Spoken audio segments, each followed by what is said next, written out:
នេះគឺមុខឃាតករទាំង3នាក់ដែលបានរំលោភសម្លាប់ក្មេងស្រីអាយុ15ឆ្នាំគឺពួកគាត់ក្មេងៗខ្លាំងមែនតើហើយជនបកគឺគាត់មានអាយុទៅតែ18ឆ្នាំទេបងប្អូនហើយអ្នកដែលចូលសហការជាមួយពួកគាត់ហ្នឹងគឺមាន3នាក់ម្នាក់អាយុ15ឆ្នាំហើយម្នាក់ទៀតអាយុ16ឆ្នាំហើយជាមួយនឹងជនដៃដល់គឺមានអាយុ18ឆ្នាំឥឡូវនេះគឺបានចាប់បានហើយចាប់ពីថ្ងៃនេះទៅពួកគាត់ទាំង3នាក់នេះមិនដឹងថាអនាគតនឹងទៅជាយ៉ាងណាទេបងប្អូនព្រោះដោយសារតែករណីនេះគឺជាករណីដ៏សាហាវឃោរឃៅមួយគឺបានសម្លាប់ក្មេងស្រីអាយុ15ឆ្នាំហ្នឹងគឺពិតជាសាហាវខ្លាំងមែនទែនបងប្អូនហើយនេះក៏ជាសារដាស់តឿនដល់ម៉ាក់ប៉ាដែលគាត់រវល់ធ្វើការឬក៏រវល់លក់ដូរអីចឹងណារស់ស៊ីរស់អីចឹងទៅគឺគាត់ភ្លេចជាមួយនឹងការបដៅកូនអញ្ចឹងយើងបកមកវិញត្រូវចំណាយពេលជាមួយកូនឲ្យច្រើនមិនថាកូនស្រីឬកូនប្រុសទេបើសិនជាគាត់រាប់អានមនុស្សខុសគឺខុសហើយបើរាប់អានមិត្តភក្តិត្រូវគឺគាត់នឹងដើរទៅផ្លូវមួយដែលត្រូវអញ្ចឹងណា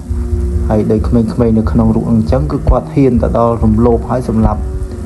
ប្លន់ទៀតអញ្ចឹងគឺគាត់អាយុក្មេងខ្លាំងមែនតើអាយុទៅតែ15 16ហើយម្នាក់ដែលដៃដល់នឹងគឺអាយុ18ឆ្នាំអញ្ចឹងគឺគាត់ខូចអនាគតបាត់សម្រាប់ម៉ាក់ប៉ាដែលគាត់ឃើញកូនគាត់អញ្ចឹងគឺគាត់ស្លុតចិត្តអញ្ចឹងយើងជាម្ដាយឪពុកត្រូវតែចំណាយពេលបដៅពួកគាត់ហើយមើលពួកគាត់ឲ្យមែនតើ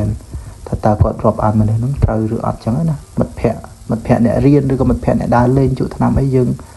ជាម្ដាយឪពុកត្រូវតែដឹងរឿងទាំងអស់ហ្នឹងអញ្ចឹងមិនថាក្មេងៗដែលដើរផ្លូវខុសក៏ត្រូវតែបកក្រោយមកវិញមកព្រោះការសបាយឬក៏ចំណង់ហ្នឹងវាបានតែមួយឆាវទេហើយឥឡូវនេះគឺខូចអនាគតអត់ប្រយោជន៍ហើយមើលពួកគាត់គឺក្មេងខ្លាំងមែនតើហើយបានធ្វើឲ្យក្មេងស្រីដែលអត់ដឹងអីម្នាក់ស្លាប់